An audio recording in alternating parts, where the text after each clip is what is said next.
नमो नमः छात्र। 2 दिनों से अशुद्धि संशोधनम इस पाठ का हम ज्ञान ले रहे हैं। आज हमारा ये अशुद्धि संशोधनम का तीसरा भाग।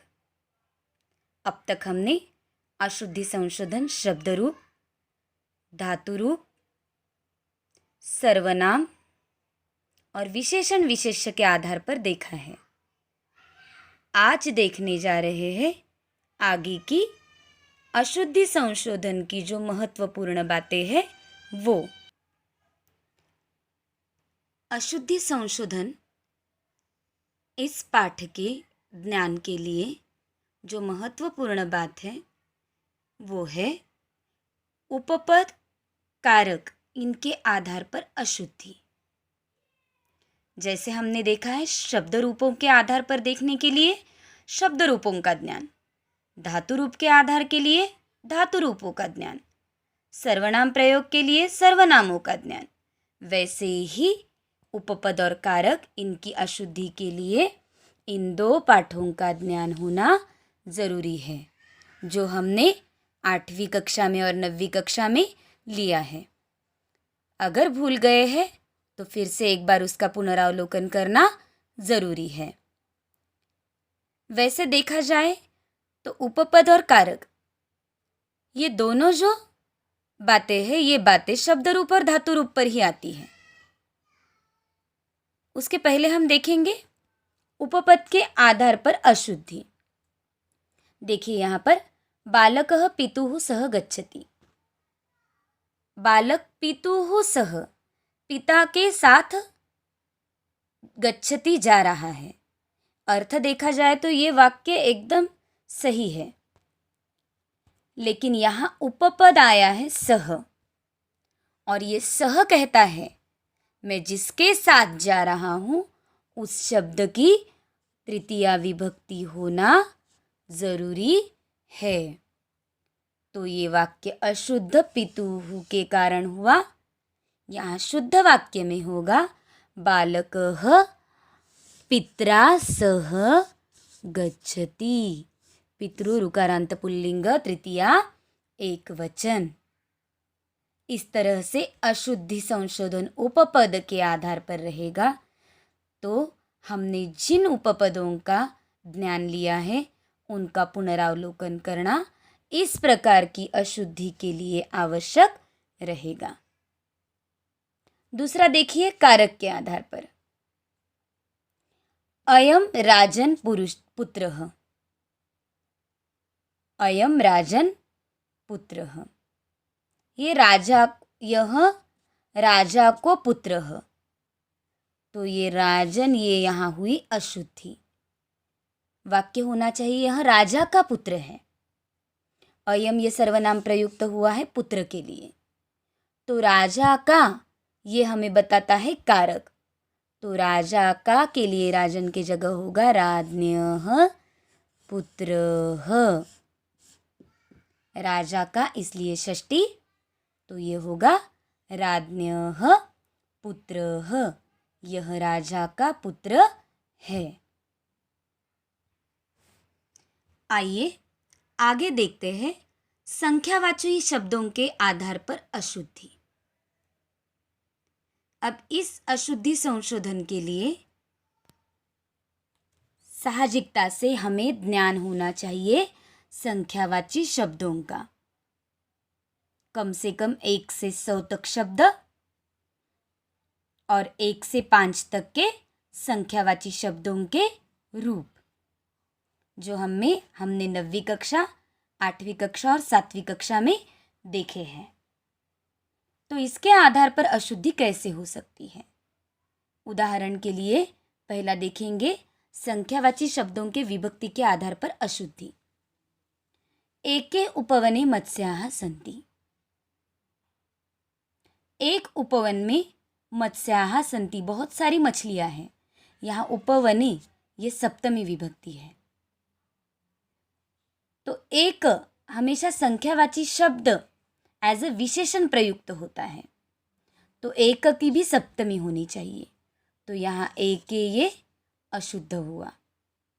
तो एक शब्द की सप्तमी उपवन के आधार पर लेनी पड़ेगी। उपवनम ये नपुंसकलिंग है, तो एक इस शब्द की सप्तमी एक वचन होती है एकस्मिन।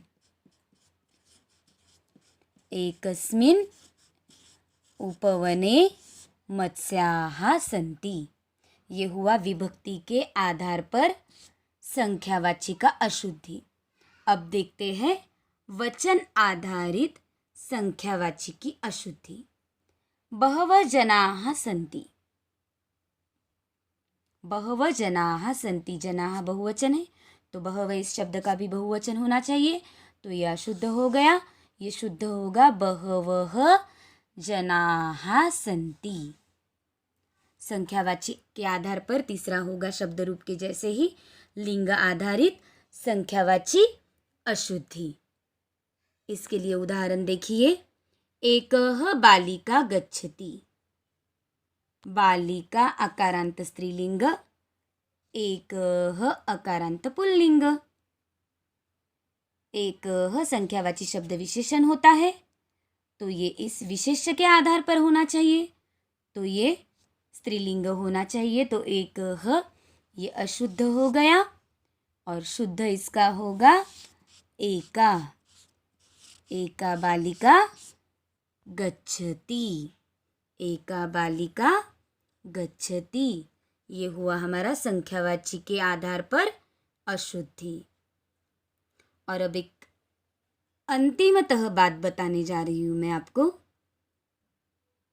जो थोड़ी सी अलग है लेकिन ध्यान रखना ज़रूरी है। मित्र इस शब्द के बारे में अशुद्धि के लिए एक बात है। मित्र इस शब्द का प्रयोग हमेशा नपुंसक लिंग में ही होना चाहिए, भले वो पुल्लिंग के लिए प्रयुक्त हो, स्त्रीलिंग के लिए हो या नपुंसक लिंग के लिए। तो उदाहरण देखिए, सह मम मित्रः अस्ति। वैसे देखा जाए तो वाक्य सही है, मित्र ये सह के लिए प्रयुक्त हुआ है, तो सह पुल्लिंग है तो मित्र भी पुल्लिंग, लेकिन इस नियम के आधार पर मित्र हमेशा नपुंसक होना चाहिए, तो इस वाक्य में मित्रः ये अशुद्ध है, ये शुद्ध बनेगा मित्रम। ये बात हमेशा के लिए ध्यान में रखनी है। मित्र इस शब्द का प्रयोग हमेशा नपुंसक लिंग में होना चाहिए। तो हमने अशुद्धि संशोधन इस पाठ में 3 भागों में वीडियो देखा है। पहले भाग में शब्द रूप के आधार पर, धातु रूप के आधार पर, दूसरे भाग में सर्वनाम के आधार पर अशुद्धि, सर्वनाम के साथ ही हमने विशेषण विशेष्य के आधार पर भी अशुद्धियाँ देखी है, और तीसरे भाग में देखा है हमने संख्यावाची के आधार पर, उसके साथ ही कारक उपपद के आधार पर और मित्र इस शब्द की विशेषता। इस तरह से अशुद्धि संशोधनम इस पाठ का पूरा ज्ञान हमें नोटबुक में भी लिख कर लेना है और समझने की कोशिश करनी है। यहाँ अशुद्धि संशोधनम इस पाठ के जो महत्वपूर्ण बातें हैं वो हमने देख ली। आइए अब कुछ देखते हैं अशुद्धि संशोधन के उदाहरण। अशुद्धि संशोधन के कुछ उदाहरण देखेंगे हम। पहला उदाहरण देखो, अयम फलम मधुरम अस्ति। अयम फलम मधुरम अस्ति, यह फल मधुर है, ऐसा इस वाक्य का अर्थ है। अर्थ के अनुसार तो सही है, लेकिन फल ये नपुंसकलिंग शब्द है। अयम यह आ रहा है पुल्लिंग, तो यहाँ पर अशुद्ध हुआ अयम, और शुद्ध करने के लिए इदम सर्वनाम नपुंसकलिंग प्रथमा एक वचन का प्रयोग करना पड़ेगा, तो वो होगा इदम। वो होना चाहिए इदम। इदम फलम मधुरम अस्ति, और ये अशुद्धि हुई सर्वनाम के आधार पर। दूसरा देखो, एकस्मिन नद्याम नौका वहती। एक नदी में नौका बह रही है। वाक्य सही है, लेकिन वैसी ही गलती यहाँ है। एकस्मिन ये पुल्लिंग सप्तमी एक वचन है, लेकिन नद्याम ये स्त्रीलिंग सप्तमी एक वचन। तो इस एकस्मिन को हमें करना पड़ेगा पुल्लिंग का स्त्रीलिंग। तो ये होगा एकस्मिन का, एकस्मिन की जगह एकस्याम। आगे देखिए, माम दुग्धम रोचते। ऐसे वाक्य में सबसे पहले धातु पर ध्यान दीजिए। रुच रोच धातु कहता है मैं जिसे पसंद हूँ उसकी होनी चाहिए चतुर्थी। ये हुआ हमारा उपपद के आधार पर, और यहाँ माम ये आया है द्वितीया। तो ये माम की करनी पड़ेगी हमें चतुर्थी, और वो होनी चाहिए मह्यम।